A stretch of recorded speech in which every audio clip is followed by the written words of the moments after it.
जी week 16 है, last week है। और बिहेवियर पैटर्न्स को हम देखते हैं। ठीक है, क्रिएशनल पैटर्न्स को पहले देखा था, उसके बाद स्ट्रक्चरल पैटर्न्स को देखा था, और अब बिहेवियर पैटर्न्स के अंदर भी बहुत सी डिज़ाइन पैटर्न्स है, बल्कि सबसे ज़्यादा इसी के अंदर है, 10-11 है। तो इसमें से तीन चूज़ किए हैं, एक चेन ऑफ रिस्पॉन्सिबिलिटी, एक स्टेट पैटर्न और एक स्ट्रेटेजी पैटर्न। तो इन तीन पैटर्न्स को देखते हैं। ये बिहेवियर के साथ, सॉफ्टवेयर के बिहेवियर के साथ एसोसिएट है। ठीक है, बिहेवियर आपको पता है क्या है? एक क्लास के अंदर, ठीक है, आपके पास जो ऑब्जेक्ट है उसकी एक स्टेट होती है, उसका बिहेवियर होता है। बिहेवियर से मेरा मतलब वो फंक्शंस होते हैं, और फंक्शंस के थ्रू ये क्लासेस आप इसमें इंटरेक्ट होती हैं। ठीक है, तो अब हमारा जो मकसद है वो इन जो भी हमारे पास एक सिनारियो आता है उसका हम बिहेवियर देखेंगे, और उस बिहेवियर के अकॉर्डिंग हम फिर पैटर्न्स को देखेंगे कि भाई ये पैटर्न क्या कहता है, ये पैटर्न क्या कहता है। So the very first pattern in this category that we are going to study is strategy design pattern. Strategy design pattern, जैसे हर पैटर्न में आपको एक प्रॉब्लम दिखाई जाती है और फिर उस प्रॉब्लम का आपको सोल्यूशन। ठीक है, तो स्ट्रेटेजी डिजाइन पैटर्न भी आपको एक पहले प्रॉब्लम से आपको फेमिलराइज करेगा, भाई ये इस तरह का सिनेरियो अगर आ जाए तो ये पैटर्न आप इसको यूज कर सकते हो। ठीक है, पैटर्न जस्ट जस्ट आपका काम आसान कर देगा। अच्छा, पहले इस पैटर्न को थोड़ा देख लेते हैं कि इस पैटर्न में क्या, जो इसकी एक स्टैंडर्ड डेफिनेशन या क्या इसके बारे में जो लिखा गया है उसको देखते हैं, और फिर एक प्रॉब्लम को देखेंगे, एक केस स्टडी सी, और उसको फिर समझेंगे। अच्छा, कहता है it defines a family of algorithms, encapsulate each one and make them interchangeable।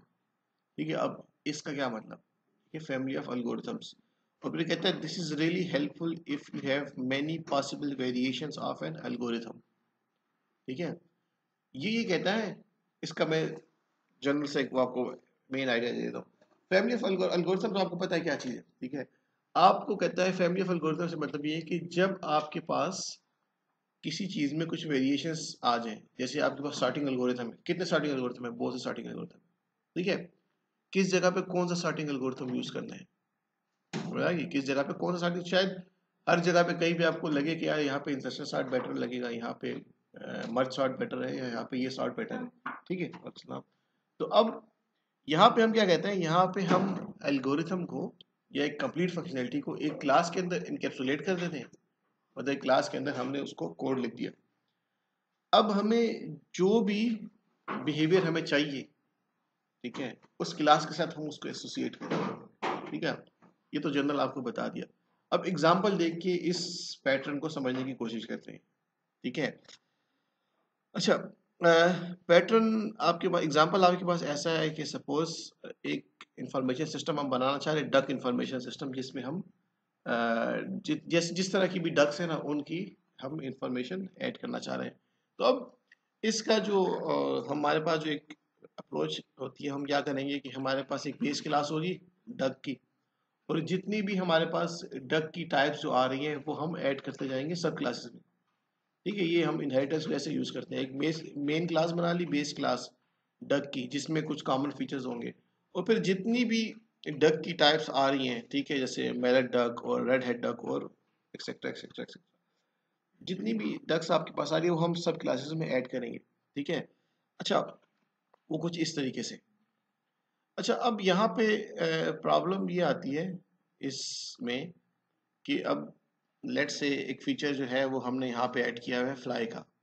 ठीक है, तो अब आपके पास ये जो दो डक्स बताइए आपको, मैलेट डक और रेड हेड डक, दोनों पे ये फ्लाई का फीचर एप्लीकेबल है, दोनों फ्लाई कर सकती है। लेकिन यहाँ पे लिख दिया कि व्हाट अबाउट रबर डक और वुडन डक। ठीक है, मतलब हर तरह की डक की इंफॉर्मेशन है, wooden duck can't fly, rubber duck can't fly.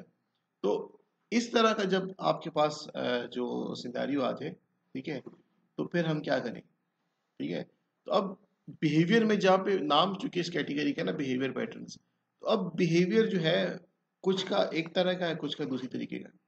तो अब उसके लिए क्या करें, तो ये पैटर्न आपको कहता है कि जो आपका जो बिहेवियर है ना, आप उसको उठा के एक क्लास के अंदर इनकेप्सुलेट कर लो। तो ये फ्लाई का बिहेवियर है ना, इसके अंदर, इसका फंक्शन के अंदर कुछ कोड तो होगा ना, उसको उठा के आप एक उसमें रख दो, अलग क्लास में रख दो, और जिस क्लास को जो भी बिहेवियर चाहिए वो उस क्लास के साथ क्या हो जाएगा, कंपोज हो जाएगा, या उस क्लास के साथ एसोसिएट खुद को कर लेगा।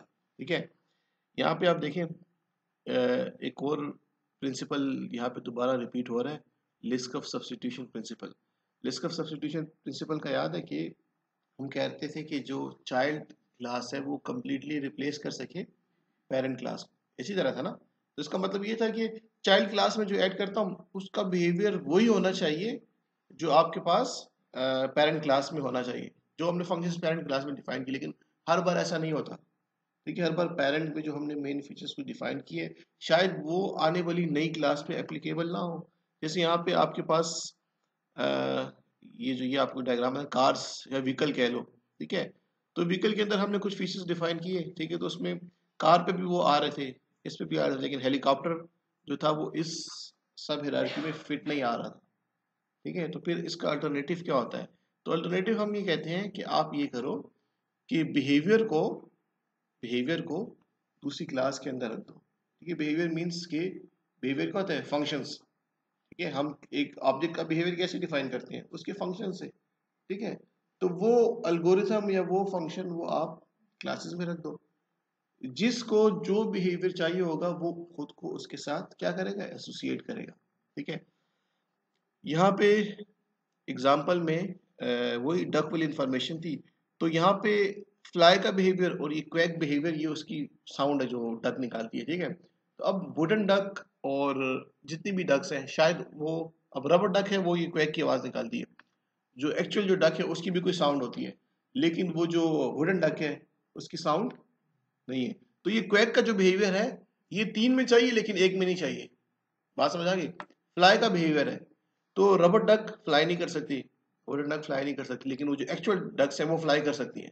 तो अब यहाँ पे बिहेवियर में क्या आ रहा है? डिफरेंस आ रहा है, ठीक है।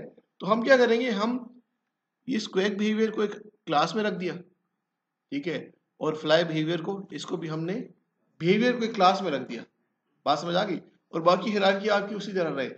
अब हम इसका थोड़ा सा कोड है वो ये देखते हैं, इससे होगा क्या। इससे ये होगा कि लेट्स से मैं एक नई जब क्लास एक्सटेंड करता हूं, जैसे यहाँ पे आपको नजर आ रहा है मेलट डक, ठीक है, उसको मैंने इस डक क्लास से एक्सटेंड किया, ठीक है। उधर देखिए ना, कोड तो वहां पे नजर आ रहा है। अच्छा, आप अपनी सोचो में। अच्छा, तो मेलेट डक को जब हमने डक क्लास एक्सटेंड किया ना, तो डक के अंदर जो हमने फीचर्स डिफाइन किए थे वो तो इसमें आ गए, वो कॉमन थे। अच्छा, अब इस मेलेट डक को कौन कौन सा बिहेवियर चाहिए? हम कहते हैं इसको फ्लाई बिहेवियर भी चाहिए और इसको लेट से वो जो उसकी साउंड है वो बिहेवियर भी चाहिए। इसको जो जो बिहेवियर चाहिए ये उस क्लास के साथ खुद को क्या करेगा? एसोसिएट कर लेगा। यहाँ पे अगर आप देखो तो यहाँ पे हम एसोसिएशन या कंपोजिशन कैसे करते हैं, यहाँ पे आप देखो उस क्लास का नाम और एक ऑब्जेक्ट बना दिया। जब आपने उस क्लास का ऑब्जेक्ट क्रिएट कर लिया, आप उसको उसके साथ एसोसिएट कर सकते हो। यहाँ पे मैं आपको एक और एग्जांपल देता हूँ इसी तरह। देखो, लेट्स से एक क्रिकेट टीम है, ठीक है, और उसमें हमारे पास प्लेयर्स हैं, डिफरेंट प्लेयर्स हैं, ठीक है। तो अब जितने भी हम ऑब्जेक्ट्स बनाएंगे एज अ प्लेयर बना रहे हैं, ठीक है। अब सिनारियो ऐसा है कि एक प्लेयर जो है वो आफ्टर हिज रिटायरमेंट के बाद टीम का कोच बन जाता है, ठीक है, टीम का कोच बन जाता है, ठीक है। अब टीम का जब कोच बना, तो अब पहले वो एज अ प्लेयर खेल रहा था, अब एज अ कोच खेल रहा है। तो अब एक तरीका ये है कि हम ये करें कि उसका जो ऑब्जेक्ट है उसको सर हम डिलीट करें, उसकी सारी सब खत्म करें और एक नया ऑब्जेक्ट क्या करें, नया ऑब्जेक्ट हम दोबारा से क्रिएट करें। एक अच्छी अप्रोच नहीं है, ठीक है। कि एक प्लेयर जो था जिसका सारा रिकॉर्ड मेंटेन हुआ था एज अ ऑब्जेक्ट वो कर रहा था, अब वही ऑब्जेक्ट का बिहेवियर चेंज हो गया है, ठीक है। अभी भी वो हमारे सिस्टम के अंदर है लेकिन उसका बिहेवियर चेंज हो गया, पहले वो प्लेयर था अब वो कोच हो गया, ठीक है। तो इसे कहते हैं मैं यहाँ पे लिख भी देता हूँ ऑब्जेक्ट मॉर्फिंग, ठीक है। इसको जरा नोट कर ले अपने पास। ऑब्जेक्ट मॉर्फिंग का मतलब ये है कि जब आपके पास जो ऑब्जेक्ट है वो अपनी क्लास चेंज करे, ठीक है, तो उसे कहते हैं ऑब्जेक्ट मॉर्फिंग। तो अब क्या चीज? हाँ, ड्यू टू बिहेवियर, कोई भी ऐसा सिचुएशन आ जाए जिसकी वजह से एक ऑब्जेक्ट को अपनी क्लास चेंज करनी पड़ी है, ठीक है। उस ऑब्जेक्ट की क्लास पहले क्या थी? प्लेयर, ठीक है। अब उस ऑब्जेक्ट की क्लास क्या हो जाएगी? कोच। तो अब हम ये नहीं करते कि वो जो प्लेयर वगैरह जब एज अ प्लेयर में एज अ ऑब्जेक्ट जब यूज हो रहा था प्लेयर की क्लास के अंदर, तो उसके वो सारी एसोसिएशन डिलीट कर दोबारा से हम उसको रिस्ट्रक्चर करें, हम उसको भी रहने देते हैं। हम क्या करते हैं, स्ट्रेटेजी पैटर्न आपको ये सिखाता है कि आप कोच वाला बिहेवियर जो है वो आप ऐड करो एज ए क्लास, और इस ऑब्जेक्ट को अब उसके साथ क्या कर लो, एसोसिएट कर लो, वो भी रहेगी, हाँ वो भी रहेगी और ये भी रहेगी। क्या चीज नहीं, नहीं तो अब कोच के साथ एसोसिएट हो गया, अब वो उस क्लास का एसोसिएट हो गया, उसके फंक्शन यूज करेगा, वो यूज करेगा। अब एज अ प्लेयर उसको उसको एज अ प्लेयर उसके जो भी उसका फंक्शन है, जो भी उसका उसको यूज ना करे।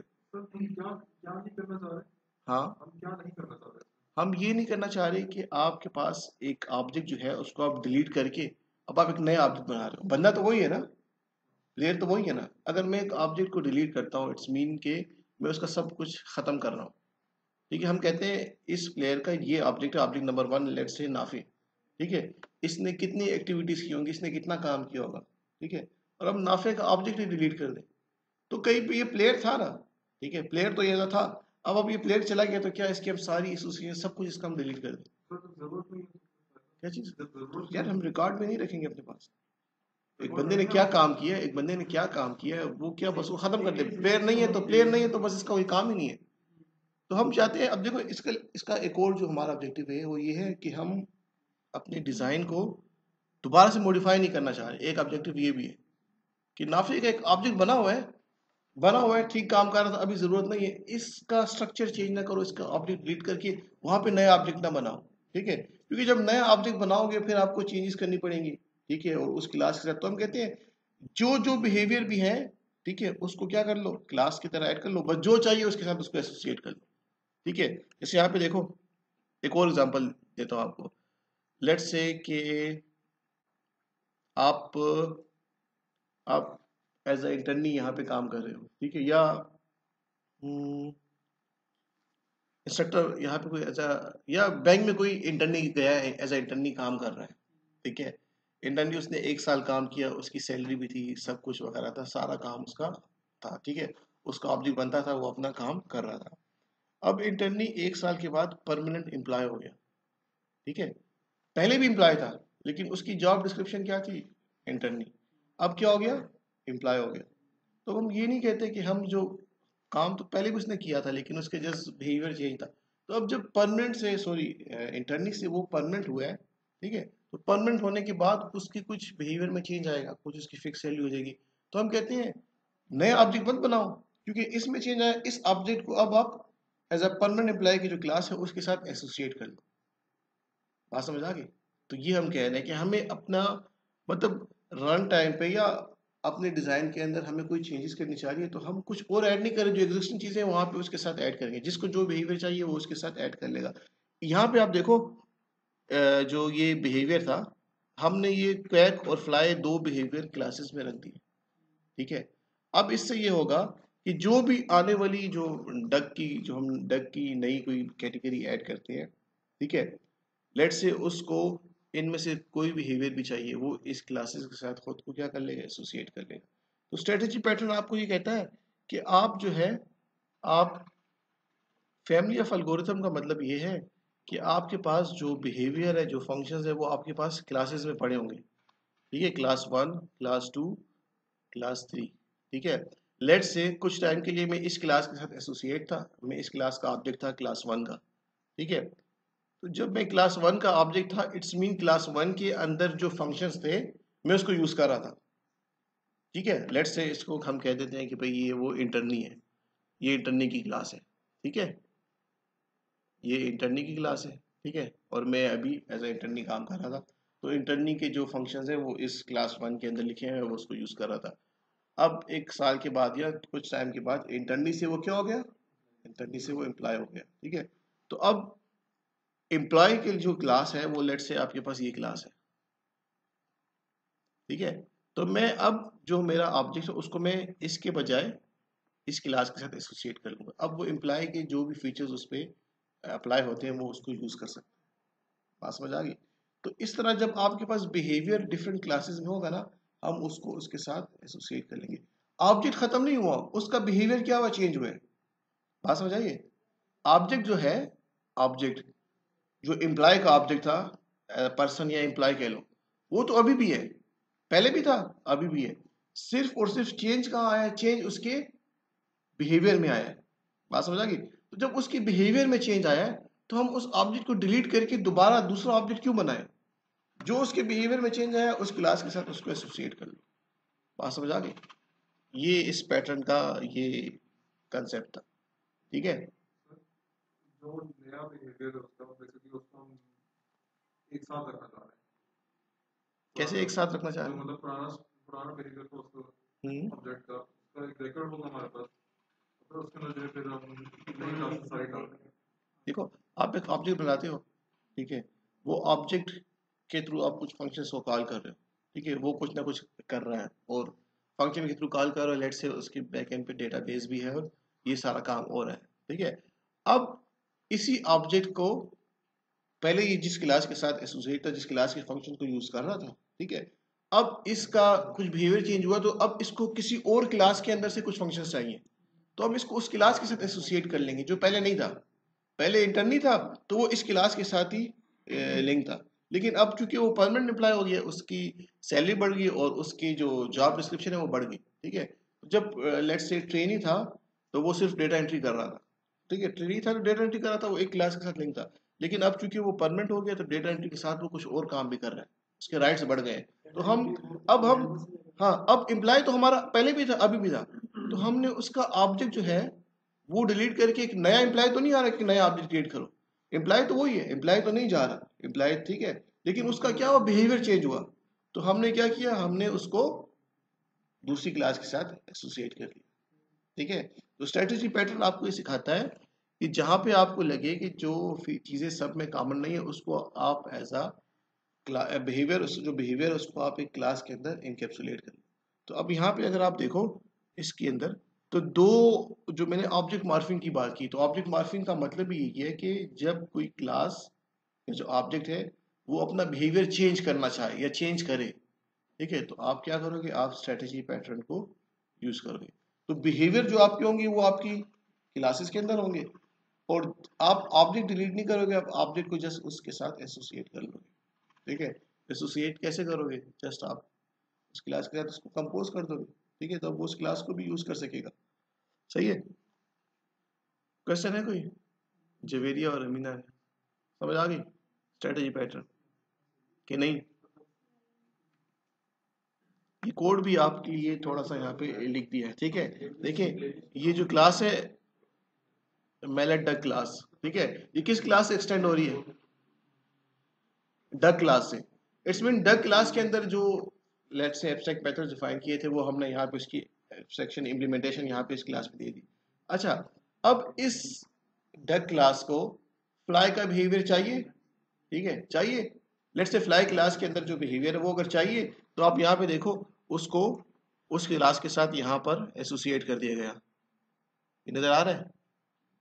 अगर उसको क्वैक वाला बिहेवियर चाहिए तो वो उस क्लास के साथ क्या हो गया, एसोसिएट हो गया, एसोसिएट मीन उसके साथ उसको कंपोज कर दिया। बात समझ आ रही है? ठीक है, इससे फायदा क्या होगा, फायदा ये होगा कि लेट्स से कोई एक नया फीचर आता है, कोई भी नया बिहेवियर आता है, हम एज अ बिहेवियर उसकी क्लास बना देंगे, जिस जिसको वो बिहेवियर चाहिए होगा वो खुद को उसके साथ क्या कर लेगा, लिंक कर देगा, जिसको नहीं चाहिए वो उसको लिंक उसके साथ नहीं होगा। सर आपने जो प्लेयर कोच की एग्जांपल दी थी कि अगर एक प्लेयर है तो उसको फिर बाद में कोच मिल जाएगा, कोच बना दिया, तो हाँ, instead of deleting the player class हम लोग प्लेयर कोच की इससे ज्यादा अच्छी एग्जांपल ये इंटरनी और परमानेंट वाला है ना, ये ज्यादा अच्छी एग्जांपल है, इसको तो कंटिन्यू मतलब कि कर वो इंटरनी की क्लास अगर हम हटाएं ना और बस वो नई एम्प्लॉय वाली क्लास डालते हैं, एक और बिहेवियर ऐड हम, मैं ये कह रहा हूँ कि हम एक जब इंटरनी से वो बंदा लेट से नाफे इंटरनी था, इंटरनी से नाफे हो गया अभी परमानेंट एम्प्लॉय, तो हम एक नया ऑब्जेक्ट बनाए, उसको क्या नाम देंगे, उसको भी नाफे नहीं, एम्प्लॉय क्लास है ना, उसका ऑब्जेक्ट बनता है उसामा, अरसलान, नाफे वगैरह वगैरह, ठीक है। अब नाफे जो था एक ऑब्जेक्ट था जो इंटरनी से क्या हो गया, ये परमानेंट एम्प्लॉय हो गया, ठीक है।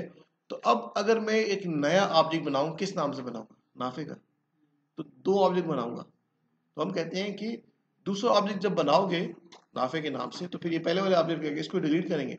इसको क्यों डिलीट करते हैं, ऑब्जेक्ट तो हम तब डिलीट करते हैं कि जब उसका हमारे सॉफ्टवेयर से रोल ही खत्म हो गया, ठीक है, तो हम कहते हैं कि ऑब्जेक्ट का बिहेवियर चेंज, ऑब्जेक्ट ने अपना बिहेवियर चेंज किया है, तो आप भी इसको दूसरी क्लास के साथ एसोसिएट कर दो जो बिहेवियर इसको चाहिए, तो ऑब्जेक्ट वही रहेगा, बस उसका काम करने का जो वो है, वो वर्किंग नेचर वो चेंज हो जाएगा। सर वो जो इटरेटिव वाली क्लास होती है, हाँ, कंपोज कर देंगे ना वो नई वाली क्लास। ऑब्जेक्ट ऑब्जेक्ट ऑब्जेक्ट अपने आप को दूसरी क्लास के एसोसिएट कर लेगा। देखो, जब ऑब्जेक्ट जो है आपके पास, देखो यहाँ पे, यहाँ पे आप देखो ना, ये मेलेट डक जो है, ठीक है, इसको हम जब एक्सटेंड कर रहे हैं डक से तो इसकी अपनी इम्प्लीमेंटेशन होगी, लेकिन यहाँ पे आप देखो, हम इसके अंदर मेलेट डक के अंदर ये जो क्वेक बिहेवियर है, ये क्या चीज़ है, मुझे ज़रा ये बताएं। ये फ्लाई बिहेवियर और ये न्यू फ्लाई, ये क्या चीज़ है, ये हम क्या कर क्या रहे हैं, तो इसका क्या मतलब है, फंक्शनैलिटी ला रहे हैं।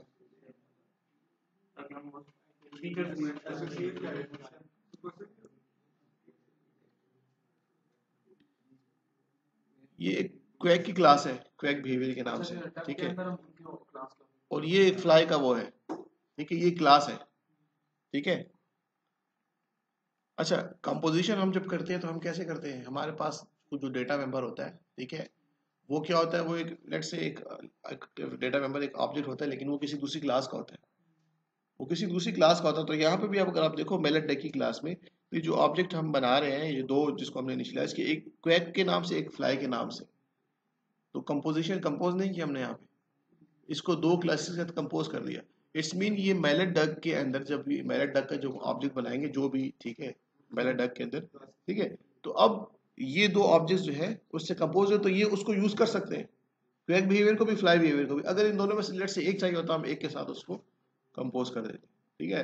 तो कहने का मतलब ये है कि जो एग्जिस्टिंग चीज है उसको आप रिमूव नहीं करो और किसी दूसरी क्लास के साथ उसको एसोसिएट कर दो, ठीक है। जैसे स्ट्रेटेजी पैटर्न का आपके पास ये कंसेप्ट, और इस प्रोसेस को हम ऑब्जेक्ट मॉर्फिंग कहते हैं, कि जब आपका ऑब्जेक्ट जो है वो अपनी क्लास को चेंज करना चाहे, अपना बिहेवियर चेंज करना चाहे, तो इसे हम ऑब्जेक्ट मॉर्फिंग कहते हैं, ठीक है। अच्छा, एक और डिजाइन पैटर्न है स्टेट डिजाइन पैटर्न, ठीक है। अब ये पैटर्न आपको क्या कहता है, देखिए, state design pattern allows object to change its behaviour when its internal state changes, ठीक है। आपको, हाँ, ये रिकॉर्डिंग कर रहा हूँ।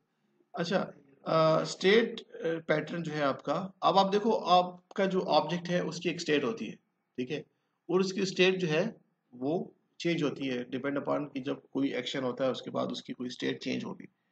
अच्छा, एग्जांपल इसकी ऐसे है, लेट्स से हम ऑनलाइन, अभी इसका कोड भी हम देखते हैं, ऑनलाइन शॉपिंग का सिनारियो है, ठीक है, जहाँ पे हम शॉपिंग कर रहे हैं, ठीक है। अब आप शॉपिंग कर रहे हो, आपका एक ऑब्जेक्ट क्रिएट हुआ, और उसके बाद आपने कुछ एक्शंस करने हैं, ठीक है। तो जब आपने ऑर्डर प्लेस किया, सबसे पहले ऑब्जेक्ट क्रिएट हुआ, आप एक न्यू स्टेट में आ गए, ऑर्डर प्लेस कर दिया, ठीक है, तो आप एक दूसरी स्टेट में चले गए, पेमेंट आपने लेट से कर दी, तो आपका जो, या ऐसा कहते हैं ऑर्डर प्लेस हुआ, तो हम कहते हैं न्यू स्टेट। अच्छा, उसके बाद आपने क्या किया कि जो वहां से कंपनी के पास ऑर्डर गया, उन्होंने डिस्पैच कर दिया, तो अब हमारा ऑर्डर किस स्टेट में, डिस्पैच स्टेट में। डिस्पैच स्टेट के बाद जब वो प्रोडक्ट हमें घर पे मिल जाता है, हमने पेमेंट कर दी, तो अब हमारा जो ये पूरा जो ये सिनारियो, इसकी स्टेट क्या होगी, पहले न्यू स्टेट थी, फिर डिस्पैच स्टेट, और फिर डिलीवर्ड स्टेट, ठीक है।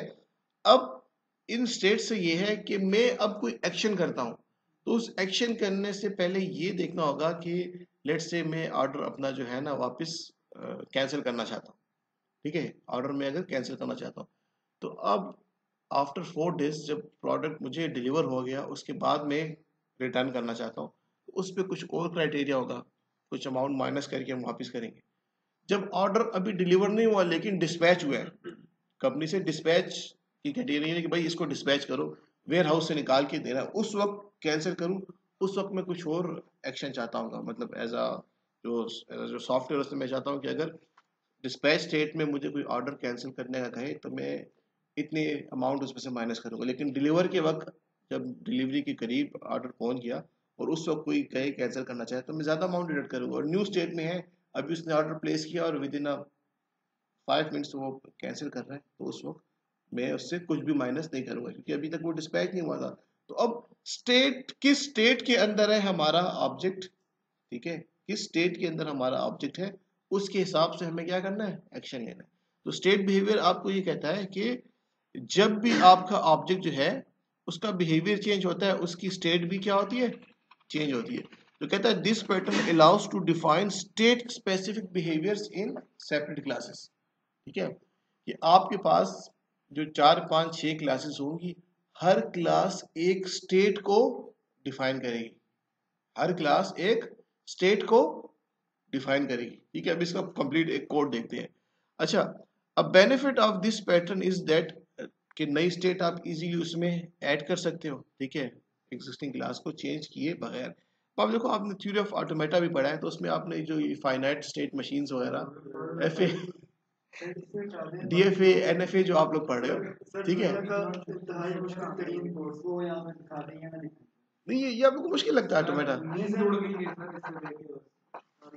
अच्छा, ऑटोमेटा में क्या होता है, देखिए उसमें आपको स्टेट्स समझ आ रही है ना, कि लेट से आप ट्रांजिशन करते हो कि मुझे जो Q0 स्टेट है इससे A मिलेगा तो मैं स्टेट ये जो डेस्टिनेशन 1 पे जाऊंगा, B मिलेगा तो 2 पे जाऊंगा। तो वो आप इस तरह करो। तो अब हमारे सॉफ्टवेयर के अंदर भी कुछ इस तरह से स्टेट्स आपको नजर आ रही है। चलो इसको हटा देते हैं, ठीक है, आप लोग इससे वो हो रहे हैं। कैसे? अच्छा, अब हमने ऐसे बहुत से केसेस होते हैं जिसमें हम कोई, जो हम सॉफ्टवेयर के अंदर अपनी स्टेट्स को डिफाइन करते हैं। ठीक है, एक एग्जांपल मैंने आपको दे दी ये ऑनलाइन शॉपिंग की। ठीक है, कि इनिशियली ऑर्डर आपने प्लेस किया, न्यू स्टेट में आया। ठीक है, जब कंपनी ने वो ऑर्डर देख लिया, आपने तो जस्ट ऑर्डर प्लेस किया था ना, वो न्यू स्टेट में था। ठीक है, ऐसा तो नहीं कि वो ऑर्डर आया बस फौरन देखा और डिस्पैच कर दिया। ठीक है, तो आज लेट्स से मैं एज ए बिजनेस आप देखता हूँ कि आज ये 100 ऑर्डर्स मुझे रिसीव हुए, 100 डिफरेंट प्रोडक्ट्स के। तो मैंने एक एक को लिया और उसको डिस्पैच करना शुरू कर दिया। डिस्पैच का मतलब ये होता है कि मैंने जो वेयर हाउस है वहां से निकाल के, लेबल लगा के, एड्रेस वगैरह करके, अभी तो अभी मैं जो अपनी जो वो जो प्रोग्रेस होगी उसमें मैं ये करूंगा कि अभी ऑर्डर पहले न्यू स्टेट में था, अभी डिस्पैच हो गए, ये ऑर्डर डिस्पैच हो गए, ताकि दोबारा इसको ना करें। तो अभी आपका ऑर्डर डिस्पैच स्टेट में, डिस्पैच स्टेट करने के बाद हम जब भेज देंगे, लेट्स से टीसीएस को जा रहा है, तो हम इसको कोई और नाम दे देंगे, अभी अभी स्टेट में है कि अभी मिलने वाला है, और उसके बाद डिलीवर। तो इस तरह से आपके ऑब्जेक्ट की स्टेट होती है। अच्छा, कोई और ऐसी एग्जांपल, क्या चीज? हाँ, तो अभी इसका कोड देखते हैं ना, एक सिनारियो इसका, इसी ऑर्डर वाला ये सिनारियो बनाया है, और उसका हम कोड देखते हैं कि इसमें हमारे पास क्या होता है। इसका मकसद ये स्टेट से होता क्या है, कि आप जब कोई एक्शन लोगे ना, वो किसी स्टेट के अकॉर्डिंग लोगे। ठीक है, आप एक्शन लेने से पहले ये देखोगे कि ये जो मैं एक्शन ले रहा हूँ, मेरा ऑब्जेक्ट कौन से स्टेट में।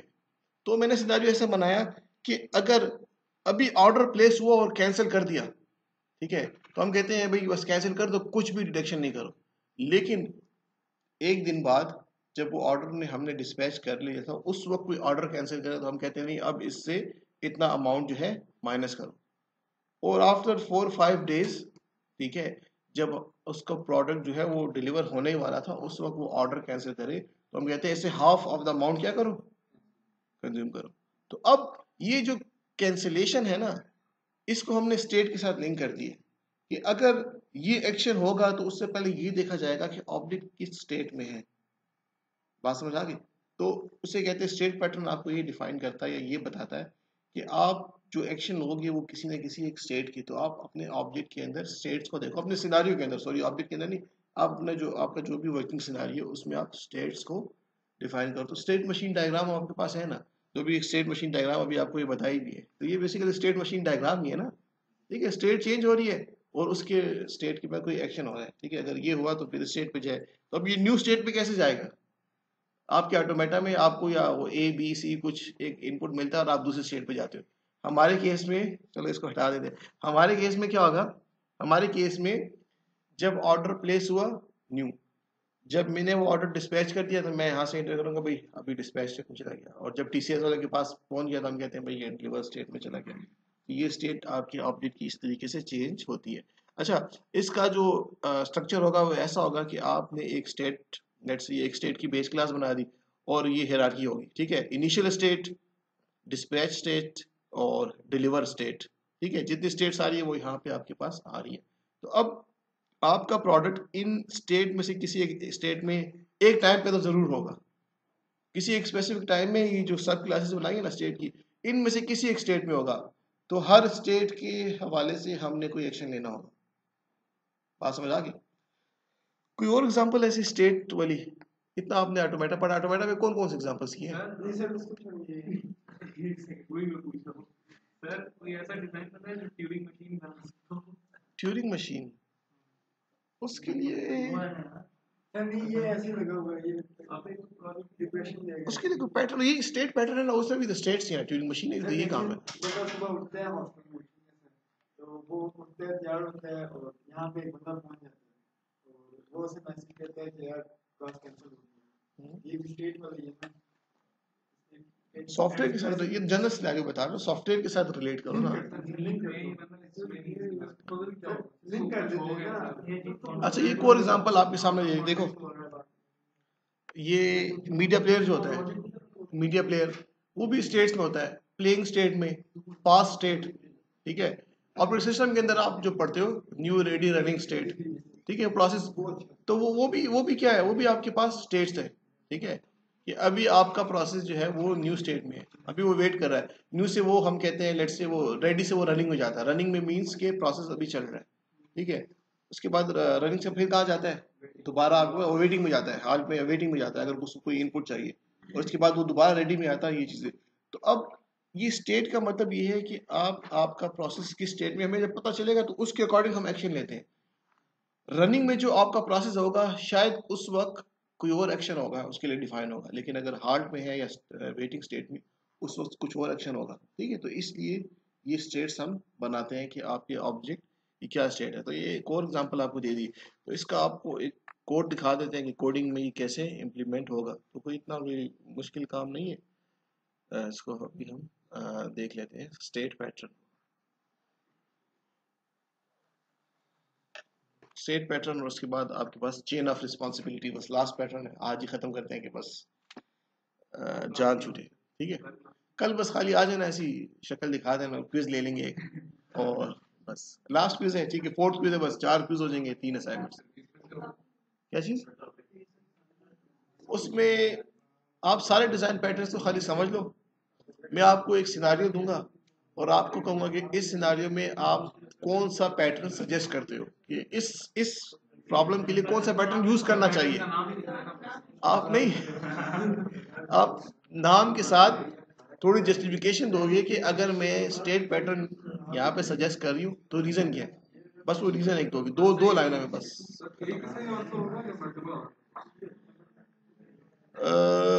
मोस्टली एक होगा, लेकिन शायद कुछ पैटर्न ऐसे हैं जो मुझे लगता है स्टेट से हो सकता है, लेकिन नाफे को लगता है नहीं सिंगल टाइम से भी हो सकता है। तो आप रीजन दे दो, सही रीजन हुआ मैं कहूँगा ठीक है, लेकिन ऐसा नहीं कि बस कुछ भी बीच में चवल मार दो। अच्छा, पेपर के लिए आपने इन पैटर्न्स को बहुत अच्छे तरीके से पढ़ के आना है, क्योंकि जब पैटर्न्स आप कर लोगे ना, आप समझो आपने सारा एसडीए का कोर्स कर लिया। क्योंकि देखो पैटर्न में सारी चीजें आ जाती हैं, कोड भी आपको आ गया, कंपोजिशन भी आ गई, इनहेरिटेंस भी आ गई, क्लासेस भी, सब कुछ आपके इन पैटर्न्स में आ गया, और प्लस सॉलिड प्रिंसिपल्स ये आपने जरूर करने हैं। और इसके साथ फिर यूएमएल डायग्राम्स, तो वो तो बस चलो साथ चलती आ रही है, वो आपकी आगे तक चलती रहेंगी सॉफ्टवेयर इंजीनियरिंग में भी और आगे और चीज़ों में भी। अच्छा, स्टेट पैटर्न हमारा यहाँ पर है।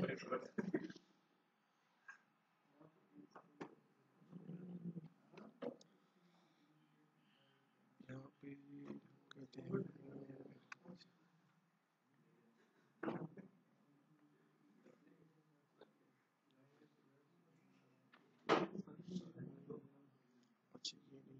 ऑर्डर स्टेट,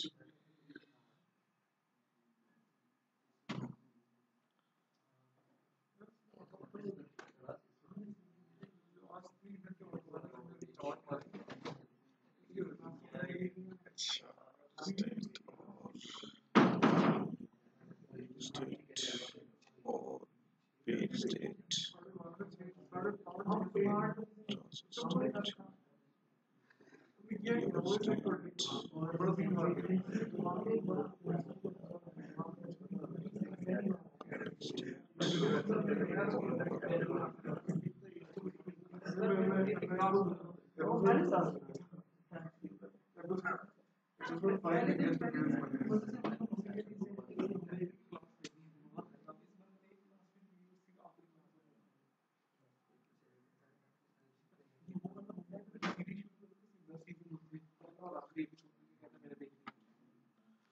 अच्छा इसको अब देखो यार, इसको हमने यहाँ पे आपको देखो कुछ स्टेट्स नजर आ रही हैं। न्यू के नाम से एक क्लास है, ठीक है। पेड के नाम से ये क्लास है, एक स्टेट हम इसे कंसिडर कर रहे हैं। इन ट्रांजिट के नाम से, ठीक है। इन ट्रांजिट का मतलब ये है कि अभी कोई सर्विस को मिल रहा है या वो उसको कंसिडर कर रहे हैं। और आखिरी स्टेट कौन सी है? डिलीवर पे, ठीक है। ये हम कहते हैं ये 3-4 स्टेट्स है। अब हम कहते हैं कि जो हमारा जो कस्टमर है, ठीक है, वो ऑर्डर किसी भी टाइम पे कैंसिल कर सकता है, ठीक है। तो कैंसिल करने से पहले हम ये देखें कि अब हमारा ऑब्जेक्ट जो है वो किस स्टेट में लाई करता है। तो उसके अकॉर्डिंग फिर हम उससे क्या लेंगे, एक्शन लेंगे। उसके अकॉर्डिंग हमारा कोई एक्शन होगा कि अगर उसने ऑर्डर कैंसिल किया और न्यू स्टेट में है तो भाई कुछ मत करो, बस ठीक है, कैंसिल कर दिया, कैंसिल कर दिया, ठीक है। अच्छा, पेड स्टेट में है तो कैंसिल कर दिया तो इतनी डिडक्शन करो, इस तरह। तो इस तरह आपको डिफरेंट सिनेरियोज आएंगे। तो अब यहाँ पे आप यहाँ पे अगर आ जाओ ऑर्डर स्टेट, ठीक है। तो ये एक इंटरफेस बना दिया हमने ऑर्डर स्टेट के नाम से, ठीक है। इंटरफेस में क्या होता है? इंटरफेस या एब्स्ट्रैक्ट क्लास हम तब बनाते हैं जब वो हायरार्की बनानी हो हमें, ठीक है। तो ये आपको एक एब्स्ट्रैक्ट मेथड नजर आ रहा है, डबल सॉरी हैंडल कैंसिलेशन, और जिसका जो रिटर्न टाइप है वो आपके पास डबल है, ठीक है। अब आप देखो कि जो ऑर्डर स्टेट है, कौन कौन सी क्लासेस जो है इसको वो कर रही हैं, इम्प्लीमेंट कर रही हैं, ठीक है, इस ऑर्डर स्टेट को। तो आप ये देखो आपके पास जो न्यू क्लास है वो इस ऑर्डर स्टेट को क्या कर रही है, इम्प्लीमेंट कर रही है, ठीक है। इट्स मीन कि वो हैंडल कैंसिलेशन की कुछ इम्प्लीमेंटेशन देगी। इसी तरह पेड क्लास है आपके पास, वो भी आपके पास हैंडल कैंसिलेशन को क्या कर रहा है, वो आपके पास उसको उसकी इम्प्लीमेंटेशन अपने तरीके से दे रहा है, ठीक है। अब आप अगर देखो यहाँ पे, तो यहाँ पे रिटर्न क्या कर रहा है, 0, लेकिन यहाँ पे पेड में रिटर्न क्या कर रहा है, 10। ये इस 10 को अभी मैं आपको पूरा कोड समझाता हूँ, पहले एब्स्ट्रैक्ट ओवरव्यू दे रहा हूँ, फिर मैं आपको पूरा कोड समझाता हूँ। 10 का मतलब ये है कि अगर पेड स्टेट में ऑर्डर कैंसिल होगा तो ये 10 वैल्यू रिटर्न करेगा, मींस अमाउंट में से 10 माइनस कर दो, ठीक है। और इसी तरह इन ट्रांजिट में हम कहते हैं लेट्स से कितना रिटर्न कर रहे हैं, 20। और जो डिलीवर स्टेट है उसमें हम कहते हैं कि 30 को माइनस करो, ठीक है। तो ये हो गया। अच्छा, अब आते हैं इस ऑर्डर की क्लास के अंदर, ठीक है।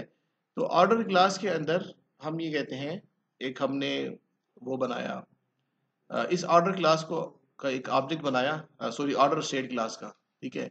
इट्स मीन कि ये आपके पास जो ऑर्डर स्टेट है, कंपोजिशन, सिंपली आप कह लो कि कंपोजिशन, ठीक है। करंट स्टेट जो है आपका, करंट स्टेट ये आपके पास एक ऑब्जेक्ट है और उसकी टाइप क्या है, ऑर्डर स्टेट। तो ऑर्डर स्टेट बेसिकली क्या है, वो उसकी बेसिकली एक वो है, इंटरफेस है, ठीक है।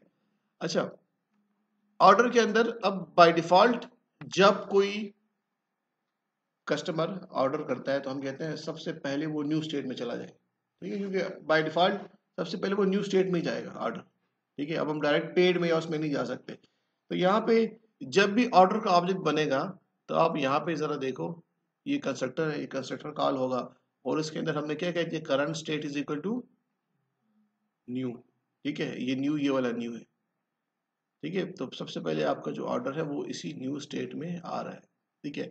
अच्छा, उसके बाद आपके पास कुछ फंक्शंस हैं यहाँ पर, ठीक है। पेमेंट सक्सेसफुल, ठीक है, जब पेमेंट हो गई तो ये हो जाएगा। अच्छा, डिस्पैच, जब ऑर्डर डिस्पैच हो जाएगा तो ये फंक्शन कॉल करेंगे, और जब ऑर्डर डिलीवर हो जाएगा तो हम ये फंक्शन कॉल करेंगे। अब आप ये देखो कि जब मैं इस फंक्शन को कॉल करता हूँ पेमेंट सक्सेसफुल, ठीक है, तो उसके अंदर मैंने एक्शन क्या डिफाइन किया है, current state is equal to new paid, ठीक है। ये मैं यहां से करूंगा, देखो क्लाइंट का जो है ना,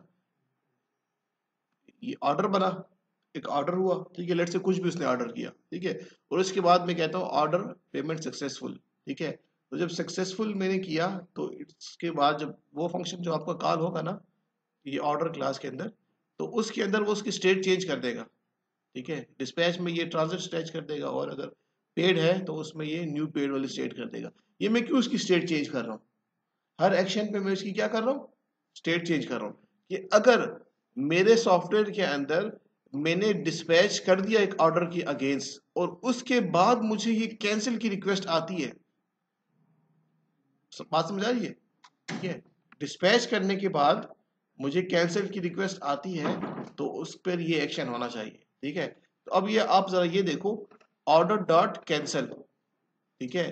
तो यहाँ पे हम जरा जाते हैं ऑर्डर के फंक्शन क्लास के अंदर, और यहाँ पे आप देखो जरा कैंसिल के फंक्शन को हम कॉल कर रहे हैं। ठीक है। कैंसिल के फंक्शन पे जरा गौर करो, कैंसिल का फंक्शन क्या कर रहा है? कैंसिल का फंक्शन ये कर रहा है कि वहां पे एक वेरिएबल हमने बनाया, एक मेंबर चार्जेस के नाम से। ठीक है। और आप ये देखो, हम जो फंक्शन को कॉल कर रहे हैं, हम क्या कहते हैं? Current state dot handle cancellation. इससे क्या समझ आपको आ रही है? करंट स्टेट कोई सेट होगी ना, या तो पेड होगी, या तो न्यू होगी, या तो ट्रांजिट होगी, या तो आपके पास डिलीवर होगी। ठीक है। यार यहां से देखो, क्लाइंट क्लास से चलो इस तरह सीक्वेंशली एक्चुअली हम उस फ्लो में चलते हैं। जब ये लाइन ऑफ कोड एग्जीक्यूट होगा तो क्या होगा? नया ऑर्डर बनेगा। तो मैं किस क्लास में अब जाऊं? नहीं, हाँ, न्यू क्लास में। ठीक है। यहाँ पे आपके पास ये न्यू क्लास वाली होगी। ठीक है। It's a new order, no processing और रिटर्न 0। तो बेसिकली ये जो ऑब्जेक्ट आपका बना, ठीक है, वो किस क्लास का बना? ऑर्डर क्लास का। तो ऑर्डर क्लास के अंदर मेरे पास जो कंस्ट्रक्टर है, कौन सा कंस्ट्रक्टर है मेरे पास? ये कंस्ट्रक्टर है। तो इसने स्टेट क्या सेट कर दी? New state. यहां तक क्लियर है? ठीक है। अच्छा, न्यू स्टेट सेट करने के बाद अब सेकंड लाइन क्या है? Order dot payment successful. ठीक है। लेट से उसने पेमेंट कर दी, और यहां से मैंने एक बटन पे क्लिक किया और ये फंक्शन कॉल हुआ, order dot payment successful. Payment successful होने के बाद अब क्या होगा? उसी में ऑर्डर क्लास में जाता हूं, तो ऑर्डर क्लास के इस फंक्शन को कॉल किया। ठीक है। Payment dot successful. ठीक है। तो पेमेंट डॉट सक्सेसफुल का फंक्शन जब कॉल किया, ऑब्जेक्ट नहीं बना, ऑब्जेक्ट तो ऑर्डर क्लास का बन गया। अब मैंने उस ऑब्जेक्ट के थ्रू इस क्लास के इस फंक्शन को कॉल किया। तो अब जब पेमेंट सक्सेसफुल हो गई तो स्टेट चेंज हो गई। करंट स्टेट का जो वेरिएबल था उसको मैंने कह दिया is equal to new paid. इसका क्या मतलब हुआ? Current state is equal to new paid.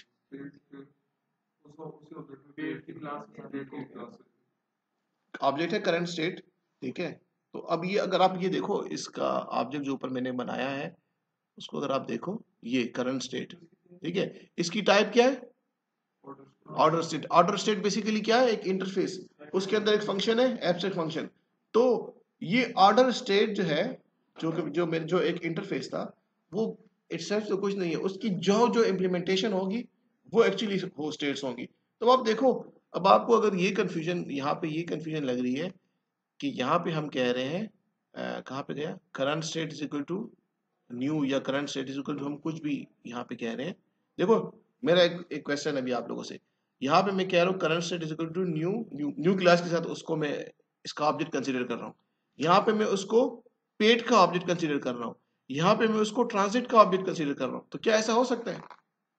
कैसे हो सकता है? तो इसके अंदर सिर्फ जब ये बना है तो उसमें सिर्फ एक एब्स्ट्रैक्ट फंक्शन है और उसकी हाँ, सही कह रहे हो, सही कह रहे हो। इसकी इम्प्लीमेंटेशन बस चेंज होगी। देखो, फंक्शन तो लेते हम एक बेस क्लास बनाते हैं ना, उससे हम डिराइव क्लासेस बनाते हैं। ठीक है। अब मेरा जो बेस क्लास का ऑब्जेक्ट होगा ना, ठीक है, उसमें मैं एक डेटा मेंबर लेता हूँ। तो उस डेटा मेंबर के अंदर जो base class, sorry derive class है, उसका कोई भी ऑब्जेक्ट आ सकता है। अच्छा, बात समझ आ गई? मेरा आपको समझाने का मकसद ये है कि यहाँ पे जो मैंने करंट स्टेट का जो मैंने ऑब्जेक्ट लिया, करंट स्टेट का जो मैंने ऑब्जेक्ट लिया, उसकी टाइप मैंने क्या रखी? Order state. उस इंटरफेस की रखी। अगर मैं उस इंटरफेस की ना रखता, तो फिर अगर मैं लेट्स से यहाँ पे ऑर्डर स्टेट की जगह मैं रखता पेड, तो ये जस्ट इस ऑब्जेक्ट में पेड का ही ऑब्जेक्ट आ सकता, कोई दूसरा ऑब्जेक्ट ना आ सकता। मैंने चूंकि बेस का रखा, इंटरफेस का रखा, तो अब ये जो करंट स्टेट का जो ऑब्जेक्ट है ना, इसको कोई भी ऑब्जेक्ट रिटर्न कर सकते हैं डिराइव क्लासेस में से। बात समझ आ रही है? तो आप देखो, जब मैं पहली बार, दोबारा आते हैं थोड़ा सा, क्योंकि 8-10 क्लासेस है इस प्रोग्राम में, थोड़ा सा कंफ्यूजिंग है। जब मैं ये फंक्शन कॉल करता हूँ, सॉरी, जब मैं ये ऑब्जेक्ट बनाता हूँ ऑर्डर, तो ऑर्डर का कंस्ट्रक्टर कॉल होता है। ऑर्डर का जब कंस्ट्रक्टर कॉल होता है तो वो क्या करता है, वो जो मेरा करंट स्टेट वाला जो एक डेटा मेंबर है, जो एक ऑब्जेक्ट है, उसको कौन सी वैल्यू सेट कर देता है, न्यू को ऑब्जेक्ट उसको सेट करके दे देता है। अब करंट स्टेट जो है ना, उसमें वो अभी रिप्रेजेंट कर, अभी करंट स्टेट ये, अभी ये न्यू ऑब्जेक्ट है, न्यू क्लास का ऑब्जेक्ट है। अच्छा, बात समझ आ गई? क्या हुआ हुज़ैफा आपको? पार्टी खत्म हो गई है उस दिन, वेलकम पार्टी, अभी क्लास में हो? अच्छा, यहाँ पे अब देखो, मैं यहाँ से जब लेट से न्यू ऑर्डर हो गया और अब हम कहते हैं कि पेमेंट यूजर ने दे दी, तो पेमेंट यूजर ने जब दे दी तो हम कहते हैं ऑर्डर डॉट पेमेंट सक्सेसफुल। तो ऑर्डर डॉट पेमेंट सक्सेसफुल का मतलब ये है कि आपके पास ये फंक्शन कॉल होगा। आपका कौन सा फंक्शन कॉल होगा? ये फंक्शन आपका कॉल होगा। अच्छा, ये फंक्शन जब कॉल हुआ तो जो आपका जो करंट स्टेट, जो मेरा एक ऑब्जेक्ट था, उसमें पहले किस, कौन सा ऑब्जेक्ट की वैल्यू थी? न्यू स्टेट की। अभी मैं कह रहा हूँ क्योंकि पेमेंट हो गई तो अब उसको क्या कर दिया, न्यू पेड। तो न्यू पेड का मतलब ये है कि अभी जो करंट स्टेट जो है ना, अभी इसमें कौन सा ऑब्जेक्ट है? पेड क्लास का। ठीक है। अच्छा, उसके बाद उसके बाद मैं कहता हूँ पेमेंट के बाद यहाँ से हमने प्रोडक्ट डिस्पैच भी कर दिया। तो डिस्पैच करने के बाद जब मैं ऑर्डर डॉट डिस्पैच का फंक्शन कॉल यहाँ से हुआ, तब आप देखो जब डिस्पैच का फंक्शन कॉल हुआ तो अभी वो जो करंट स्टेट था, अभी करंट स्टेट में कौन सा ऑब्जेक्ट था? पेड वाला। अभी कौन सा ऑब्जेक्ट हो जाएगा? ट्रांसलेट वाला। और आखिर में आपके पास जो डिलीवर वाला है। अब होगा क्या, मैं हर एक्शन पे क्या कर रहा हूँ, स्टेट क्या कर रहा हूँ, चेंज कर रहा हूँ, उसकी स्टेट चेंज कर रहा हूँ। क्यों कर रहा हूँ? कि जब आपके पास यहां पे आप देखो, जो लास्ट पे हम निकाल किया ऑर्डर डॉट कैंसिल, तो जब हम ऑर्डर को कैंसिल करेंगे तो उससे पहले ये देखा जाएगा कि आपका ऑब्जेक्ट कौन सी स्टेट में है। ठीक है, तो ये कैंसिल वाला आप फंक्शन देखो अगर, तो ये कैंसिल वाला फंक्शन आपके पास यहां पर है। समझ आ गई? अच्छा, अब हमने कैंसिल का फंक्शन तो कॉल किया। अब ये कैंसिल का फंक्शन जो कॉल करने के बाद हम क्या देखेंगे कि भाई ऑब्जेक्ट जिस स्टेट में है, ठीक है, लेट्स से पेड स्टेट में, तो पेड क्लास के अंदर जो हमने हैंडल कैंसिलेशन का फंक्शन रखा है उसको कॉल करो कि वो इसको हैंडल करे। तो अब आप देखो यहाँ पे हम कह रहे हैं current state dot handle cancellation. तो इसका क्या मतलब है? हमें पता चल जाएगा कि करंट स्टेट में क्या होगा? करंट स्टेट में या तो पेड का ऑब्जेक्ट होगा, या न्यू का होगा, या ट्रांजिट का होगा, या आपके पास डिलीवर का होगा। ठीक है, तो जो भी होगा ये उस क्लास के हैंडल कैंसिलेशन को कॉल करेगा। ठीक है, लेट्स से हमारे केस में, ये जो हमारा केस है, इसमें हमारे केस में कौन सी क्लास का हैंडल कैंसिलेशन कॉल होगा, जरा देख के बताएं। देखो तो सही लग रहा है। हाँ, डिस्पैच। ठीक है, हमने डिस्पैच को कॉल किया तो ट्रांजिट स्टेट में, इसने सही कहा है शरियान में। ठीक है, तो अभी हमारा चूंकि ऑर्डर जो है वो यहाँ पे अब देखो ट्रांजिट स्टेट में था, जो हमने भी जो कोड आपको जो दिखाया, तो ट्रांजिट स्टेट के डिस्पैच फंक्शन आपका हैंडल कैंसिलेशन का फंक्शन सॉरी कॉल होगा। तो उसने ये हैंडल कैंसिलेशन के फंक्शन को कॉल किया, उसने क्या कर दिया, उसने एक दो मैसेज आपको प्रिंट कर दिए और रिटर्न क्या कर दिया, 20। 20 रिटर्न जो किया वो यहाँ पे कहाँ पे स्टोर हो रहा है, चार्जेस में। ठीक है, और ये आखिर में हम कहते हैं लेट से कि रिटर्न चार्जेस। ठीक है, और ये आपका एक सिनारियो सा बनाया है इस तरह, जिसमें हम ये कह रहे हैं कि आपके पास जब कोई आपने एक्शन करना है तो उससे पहले ये आइडेंटिफाई करो कि ऑब्जेक्ट की स्टेट कौन सी है, क्योंकि हर स्टेट में एक्शन क्या होगा, डिफरेंट होगा। तो ये आपको स्टेट पैटर्न ने सिखाया। ठीक है, लेट से कोई डिपॉजिट नहीं, कोई और ऐसी एग्जांपल जहाँ पे स्टेप बाय स्टेप काम हो रहा हो। ठीक है, जैसे अब फिर कहोगे ऑटोमेटा को ले ये बेसिक ऑपरेटिंग सिस्टम की अच्छी एग्जांपल दी है कि न्यू, रेडी, रनिंग, वेट, अभी डिफरेंट स्टेट्स है। तो अब अगर हमने कोई एक्शन लेना है तो हम देखेंगे कि ऑब्जेक्ट हमारा किस स्टेट में, वेटिंग स्टेट में है तो ये करो। ठीक है, क्योंकि अब अच्छा देखो, अगर वेटिंग स्टेट में है तो एक्शन ये होगा कि वेटिंग स्टेट से उठा के इसको दोबारा रेडी में लाओ।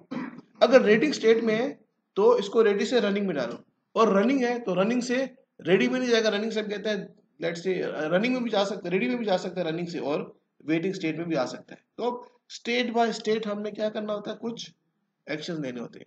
ठीक है, तो ये आपका पूरा जो थ्योरी ऑफ ऑटोमेटा है ना, वो इसी स्टेट मशीन के ऊपर ही है, स्टेट चेंज होती है और वो करा। तो अब ये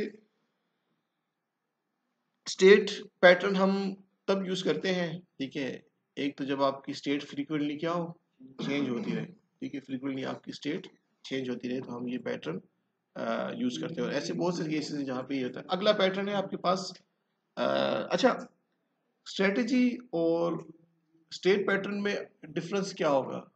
वहां पे भी तो स्टेट से ही रिलेटेड कोई काम था।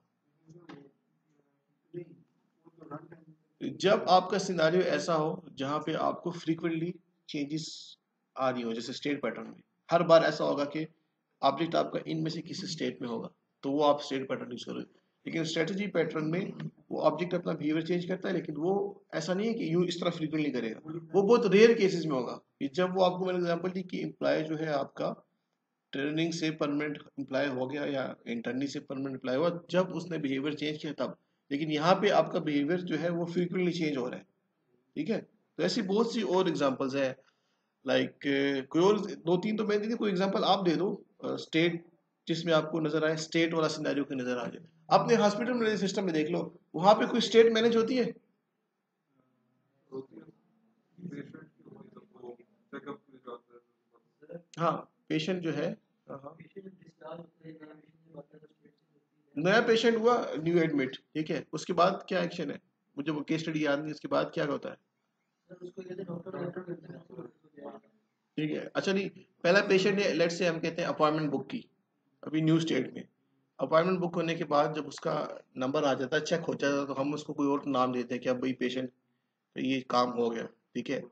अच्छा, उसके बाद या तो वो एडमिट हो जाएगा या तो डिस्चार्ज हो जाएगा। तो एडमिट हो गया तो हम पेशेंट का स्टेटस चेंज कर देते हैं कि अब ये भाई एडमिट है।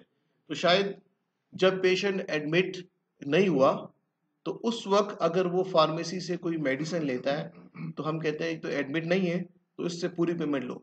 लेकिन अगर वो एडमिट होता है तो हम कहते हैं अब पेशेंट चूंकि एडमिट है तो इसको 20% ऑफ कर दो, ठीक है। तो अब आप देखो यहाँ पे भी स्टेट्स का काम आता है कि हम ये देखते हैं कि आपका जो पेशेंट है उसकी स्टेट क्या है। अगर वो अभी सिर्फ यहाँ पे चेकअप के लिए आया है तो मेडिसिन परचेज करेगा तो उसको पेमेंट क्या करो, फुल पेमेंट लो उससे। लेकिन अगर वो एडमिट है तो उसका जब बिल बनेगा हम कहते हैं इसमें से 20 वो करो। तो इस पैटर्न का मकसद ये है कि आपके पास, हाँ, स्टेट चेंज होने के साथ साथ आपके सिस्टम का बिहेवियर भी चेंज होता है।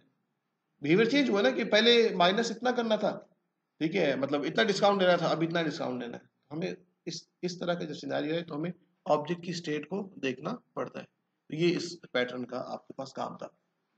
स्ट्रेटेजी पैटर्न क्या कहता था? वो भी कहता था कि आपके पास जब आपके पास डिफरेंट तरह के बिहेवियर्स हो ना, देखिए, और हमें ना पता हो कि कब किसको कोई बिहेवियर चाहिए, तो बिहेवियर्स को अलग अलग क्लासेस में डाल दो, जिसको जो चाहिए वो खुद को उसके साथ एसोसिएट कर लेगा, ठीक है। तो वो तीसरा पैटर्न है, उसको भी पढ़ लेंगे नहीं? टाइम कितना हो गया? 15 मिनट रहे बस, छोड़ो अटेंडेंस करते हैं, फिर कल करेंगे। उस आखिरी पैटर्न है, उसको भी टाइम लग जाएगा, और उसके बाद फिर कल क्विज हो जाएगा, ठीक है आपका आसान सा। और बस कल फिर टाटा बाय बाय। कल क्विज इन पैटर्न से होगा, आसान सा है।